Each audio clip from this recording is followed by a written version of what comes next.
Shalom Elohim, haleluya, puji nama Tuhan, semangat pagi Bapak Ibu Saudara yang dikasihi Tuhan kita, Yesus Kristus. Jumpa lagi bersama saya Pendeta Samuel Mabuntu dalam Renungan Pagi ke 2899 hari. Renungan pagi ini mengudara, puji Tuhan. Bapak Ibu Saudara yang dikasihi Tuhan, sebelum kita membaca, mendengarkan, dan merenungkan firman Tuhan hari ini, mari kita berdoa. Minta pimpinan Roh Kudus. Kita berdoa. Bapa di surga, berbicaralah kepada kami semua. Pakai firman Tuhan ini untuk menegur kami, menasihati kami, meneguhkan iman percaya kami, dan memberkati kami semua. Di dalam nama Tuhan Yesus yang adalah firman Allah yang hidup, kami berdoa. Amin. Haleluya. Bapak Ibu Saudara yang dikasihi Tuhan, bersama dengan saya kita akan belajar Alkitab dari kitab Kejadian sampai kitab Wahyu. Mari buka Alkitab kita. Yudas pasal 1 ayat 17 sampai ayat 20. Di bawah perikop nasihat-nasihat untuk meneguhkan iman. Tetapi kamu, saudara-saudaraku yang kekasih, ingatlah akan apa yang dahulu telah dikatakan kepada kamu oleh rasul-rasul Tuhan kita, Yesus Kristus. Sebab mereka telah mengatakan kepada kamu, menjelang akhir zaman akan tampil pengejek-pengejek yang akan hidup menuruti hawa nafsu kefasikan mereka. Mereka adalah pemecah belah yang dikuasai hanya oleh keinginan-keinginan dunia ini, dan yang hidup tanpa Roh Kudus. Akan tetapi kamu, saudara-saudaraku yang kekasih, bangunlah dirimu sendiri di atas dasar imanmu yang paling suci, dan berdoalah dalam Roh Kudus. Amin. Firman Tuhan, haleluya. Bapak Ibu Saudara yang dikasihi Tuhan, dari kebenaran firman Tuhan ini mengingatkan kita bahwa kita sudah ada di penghujung waktu, bahwa kita sudah ada di akhir zaman. Bapak Ibu Saudara yang dikasihi Tuhan, kalau kita tahu kita sudah ada di penghujung waktu atau di akhir zaman, mari kita semakin dekat dengan Tuhan. Amin. Bapak Ibu Saudara, menjelang akhir zaman sudah pasti kuasa kegelapan, yaitu iblis, semakin gencar untuk merekrut orang supaya menjadi pengikut setan, saudara. Dan itu marak terjadi di tengah-tengah orang Kristen. Bapak Ibu Saudara, tidak heran kalau kita sering kali jumpai dulu orang itu, dia rajin pergi ke gereja, tapi sekarang dia sudah meninggalkan Tuhan, sudah murtad, sudah tidak lagi percaya kepada Kristus Yesus Tuhan. Saudara, itulah yang terjadi di akhir-akhir zaman ini. Firman Tuhan ini mengingatkan kita bahwa apa yang terjadi di akhir zaman ini sudah diingatkan, sudah diajarkan oleh ajaran-ajaran para rasul. Bapak Ibu Saudara yang dikasihi Tuhan, ayat 18 perhatikan. Sebab mereka telah mengatakan kepada kamu, menjelang akhir zaman akan tampil pengejek-pengejek yang akan hidup menuruti hawa nafsu kefasikan mereka. Bapak Ibu Saudara, menjelang akhir zaman akan tampil siapa?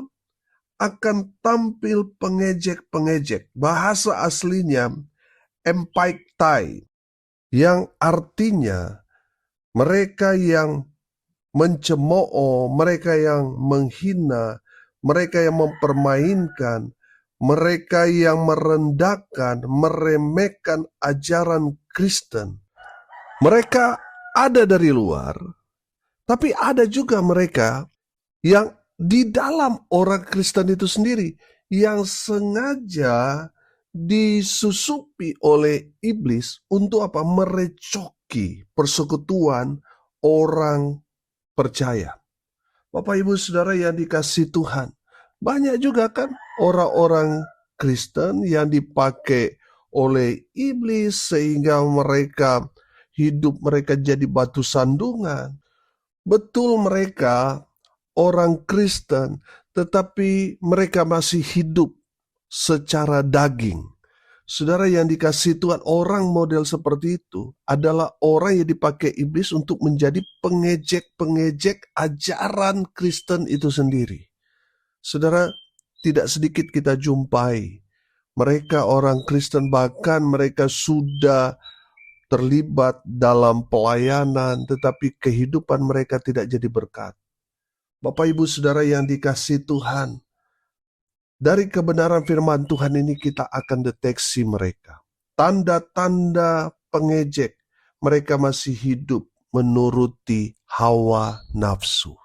Bapak Ibu Saudara, masih banyak orang Kristen yang tanpa mereka sadari, mereka dipakai iblis untuk menjadi pengejek di tengah-tengah orang Kristen sendiri. Sehingga orang-orang di luar iman Kristen, mereka mengejek kekristenan kita karena kehidupan orang Kristen yang masih hidup menuruti hawa nafsu. Bapak Ibu Saudara yang dikasihi Tuhan, ada berapa banyak di antara kita ketika kita menginginkan sesuatu, katakanlah itu kita ingin naik pangkat, naik jabatan, ingin mendapatkan satu posisi dalam pekerjaan, akhirnya kita menghalalkan segala macam cara. Karena keinginan, karena hawa nafsu kita, akhirnya kita pakai cara-cara kegelapan. Sehingga orang di luar iman Kristen, mereka mengejek kita. Karena apa? Karena kita masih menuruti hawa nafsu kita. Bapak Ibu Saudara bertobat. Bapak Ibu Saudara, kalau Tuhan promosikan kita, kalau Tuhan yang angkat kita, tidak ada satu setan pun yang dapat menurunkan kita. Amin. Jangan pakai cara-cara dunia untuk mempromosikan diri saudara. Jangan pakai cara-cara manusia. Saudara yang dikasihi Tuhan, saya yakin dan percaya Tuhan punya rancangan yang luar biasa dalam kehidupan kita. Amin. Makanya saudara, kita hanya berserah kepada Tuhan. Kita berseru kepada Tuhan biar Tuhan turun tangan, menolong, mengangkat kita yang tadinya rendah, kita diangkat tinggi, sehingga kita dapat menjadi saksi Tuhan yang luar biasa, menceritakan tentang kebaikan Tuhan dalam kehidupan kita. Amin. Biarlah semua orang mempermuliakan nama Tuhan melalui kesaksian hidup kita. Hidup kita jadi berkat, nama Tuhan ditinggikan, dimuliakan. Amin. Saudara yang dikasihi Tuhan, banyak orang yang sudah Kristen, sudah melayani, tapi masih menuruti hawa nafsu. Sudah hidup kaya raya, tetapi merasa nggak cukup. Masih ingin lebih daripada itu. Akhirnya apa? Korupsi, saudara. Karena banyak keinginan. Dikuasai oleh hawa nafsu. Dia nurut saja, saudara. Dipimpin oleh hawa nafsunya. Akhirnya menghalalkan segala macam cara. Bapak Ibu Saudara, kalau kita hidup seperti itu, kita adalah orang-orang Kristen yang dipakai iblis untuk menjadi pengejek-pengejek bukan dari luar tapi dari dalam. Sehingga orang-orang di luar iman Kristen mengejek iman Kristen karena kehidupan orang Kristen yang masih hidup menuruti hawa nafsunya. Bapak Ibu Saudara yang dikasihi Tuhan, kemarin saya sempat singgung dalam khotbah minggu saya tentang buah roh yang terakhir adalah penguasaan diri. Bapak Ibu Saudara, kita harus menguasai diri kita. Karena kalau kita tidak menguasai diri kita, ikuti hawa nafsu, setiap hari pasti ada saja yang datang paket. Pasti saudara, kita maunya belanja terus, saudara. Betul? Bapak Ibu Saudara, kita harus kuasai diri kita. Tidak selamanya kita baik-baik saja. Ada saatnya, ada waktunya kita masa-masa berat dalam hidup kita. Ada masa-masa yang dimana musim dingin akan dialami oleh semua orang sehingga kita tidak bisa apa-apa, saudara. Tidak bisa bekerja. Tapi apa yang kita hasilkan di masa musim panas itu, kita menuai, kita harus cadangkan sedikit untuk masa-masa musim dingin menimpa semua orang. Bapak Ibu Saudara yang dikasihi Tuhan, kita harus bijaksana. Amin. Bapak Ibu Saudara, kita harus kuasai diri kita. Jangan sampai kita dikuasai oleh hawa nafsu kita. Amin. Haleluya. Saudara, para pengejek, mereka dapat kita kenali karena mereka hidup dikuasai oleh hawa nafsu mereka. Mereka menuruti hawa nafsu mereka. Tanda yang kedua para pengejek, pemecah belah, provokator. Ayat 19 di sana dikatakan, mereka adalah pemecah belah yang dikuasai hanya oleh keinginan-keinginan dunia ini. Bapak Ibu Saudara yang dikasihi Tuhan, tanda para pengejek, mereka itu provokator. Ada mereka selalu membuat kacau, saudara. Yang tadinya tenang-tenang saja, damai, setelah orang itu datang, saudara, ada saja keributan. Ada saja yang diciptakan permusuhan. Bapak Ibu Saudara yang dikasihi Tuhan, hati-hati dengan penyusup-penyusup yang diutus iblis untuk merusak kehidupan orang benar, orang percaya. Saudara, hati-hati kepada taktik jahat si iblis. Sama seperti yang dilakukan penjajah kepada rakyat Indonesia. Divide et impera. Politik adu domba. Hati-hati. Bapak Ibu Saudara yang dikasihi Tuhan. Kita seringkali kalau ketemu dengan orang, apa yang terjadi saudara? Ada penyusup-penyusup iblis saudara.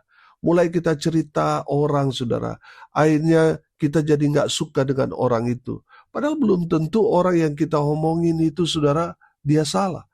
Kita hanya bertemu dengan orang yang salah, yang kebetulan gak suka dengan orang itu. Lalu ketemu dengan kita, dia provokasi saudara.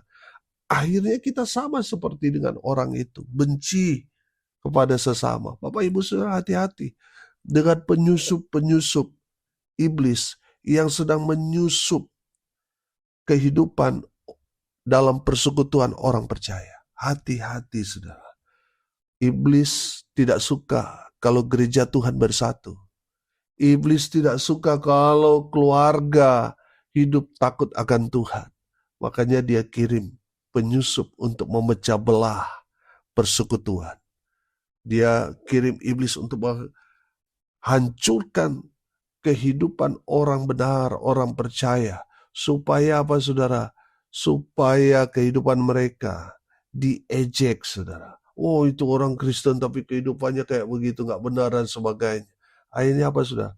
Meruntuhkan iman saudara-saudara orang-orang Kristen yang lain. Bapak Ibu Saudara yang dikasihi Tuhan, hati-hati terhadap penyusup yang dikirim iblis untuk memecah belah persekutuan orang-orang benar. Yang ketiga, tanda para pengejek. Mereka hidup tanpa Roh Kudus, tapi seolah-olah mereka itu suci, seolah-olah mereka itu tahu kebenaran. Tapi sebenarnya mereka tidak dipimpin oleh Roh Kudus, tapi roh jahat. Bapak Ibu Saudara yang dikasihi Tuhan, kalau saudara mau mengenali orang yang dipenuhi Roh Kudus, firman Tuhan mengajarkan kepada kita kenali semua orang itu, kenali dari buahnya. Dari buahnya lah kita dapat mengenal mereka. Amin. Jadi seorang yang dipenuhi Roh Kudus sudah pasti saudara, yang dapat kita lihat dari buahnya ya buah-buah roh itu. Ada kasih, sukacita, damai sejahtera, kesabaran, kemurahan, kebaikan, kesetiaan, kelemah lembutan, penguasaan diri. Amin. Saudara, lihat kalau orang itu masih hidup menurut daging, masih hidup dalam dosa, tapi dia seolah-olah dipenuhi Roh Kudus, saudara harus terus awasi dia. Betul? Jangan sampai dia masih hidup dalam daging, tapi dia seolah-olah sudah paling benar, paling suci, saudara. Hati-hati. hati-hati. Bisa saja saudara, itu penipu, pendusta. Apa yang dia lakukan itu hanya pencitraan. Itu seperti umpan yang mau menjebak saudara. Kalau saudara makan umpan itu, maka saudara akan masuk ke dalam perangkap dan saudara akan sangat sulit untuk keluar dari perangkap itu. Bapak Ibu Saudara yang dikasihi Tuhan, ayat terakhir, ayat 20 di sana berkata begini. Akan tetapi kamu, saudara-saudaraku yang kekasih, bangunlah dirimu sendiri di atas dasar imanmu yang paling suci dan berdoalah dalam Roh Kudus. Amin. Bapak Ibu Saudara yang dikasihi Tuhan, dari kebenaran firman Tuhan ini kita mendapatkan satu jawaban. Untuk dapat bertahan di akhir zaman oleh serangan-serangan para pengejek ini, kita harus yang pertama membangun dirimu. Saudara harus bangun, jangan tertidur. Banyak orang Kristen sudah tidur nih. Bapak Ibu Saudara harus bangun. Amin. Bangun dari tidurmu. Ada banyak orang tidak lagi melakukan apa yang Tuhan perintahkan. Mereka sudah tertidur lelap. Mereka sudah puas dengan pencapaian mereka. Padahal apa yang mereka lakukan belum tentu itu kehendak Tuhan. Bapak Ibu Saudara harus bangun dirimu, jangan tertidur. Karena apa? Kita sudah di akhir zaman. Tuhan Yesus sudah mau segera datang. Jangan tidur. Gereja yang tertidur ya sama seperti yang di Eropa. Akhirnya apa saudara? Sudah kosong. Bapak Ibu Saudara harus terus bangun iman saudara. Amin. Saudara yang dikasihi Tuhan, bangun di atas dasar iman yang teguh. Saudara yang dikasihi Tuhan, saudara harus terus baca firman. Karena dari pembacaan firman Tuhan itu tumbuh iman. Kalau saudara mengaku Kristen tapi saudara sudah tidak pernah baca firman Tuhan, atau baca firman Tuhan hanya 1 minggu 1 kali hanya di gereja, sekarang saudara harus bangun. Baca firman Tuhan itu setiap hari. Amin. Haleluya. Karena firman Tuhan itu adalah kekuatan Allah. Semakin banyak saudara membaca firman Tuhan itu akan menguatkan saudara dan saya. Ketika kita lemah, kita ingat firman Tuhan itu, sehingga kita dikuatkan, kita dibangkitkan kembali semangat.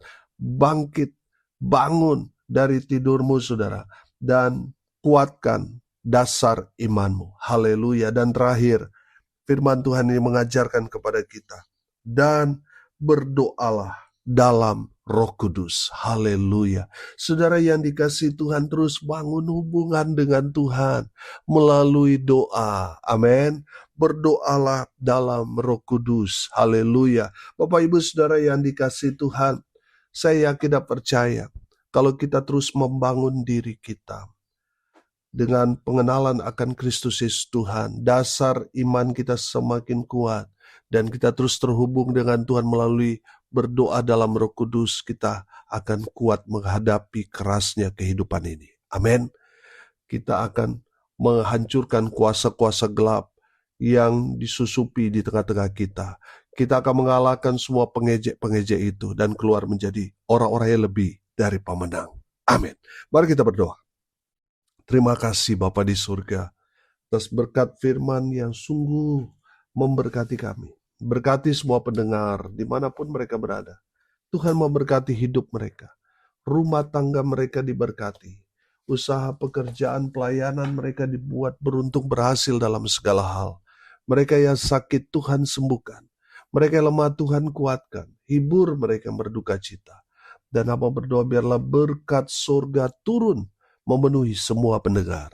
Bapak Ibu Saudara, arahkanlah hatimu kepada Tuhan dan terimalah berkat dari Tuhan Yesus. Tuhan memberkati engkau dan melindungi engkau. Tuhan menyinari engkau dengan wajah-Nya dan memberi engkau kasih karunia. Tuhan menghadapkan wajah-Nya kepadamu dan memberi engkau damai sejahtera di dalam nama Tuhan Yesus, sumber daripada segala berkat. Bapak Ibu Saudara yang percaya, diberkati Tuhan, katakan amin. Puji Tuhan. Bapak Ibu Saudara yang dikasihi Tuhan, kalau saudara merasa diberkati melalui renungan pagi ini, bagikan juga kepada saudara-saudara yang lain supaya mereka juga diberkati. Karena untuk itulah kita dipanggil untuk jadi berkat. Salam kasih dari Bali. Saya Pendeta Samuel Mawuntu. Sampai jumpa besok pagi. Tuhan Yesus memberkati kita semua. Haleluya.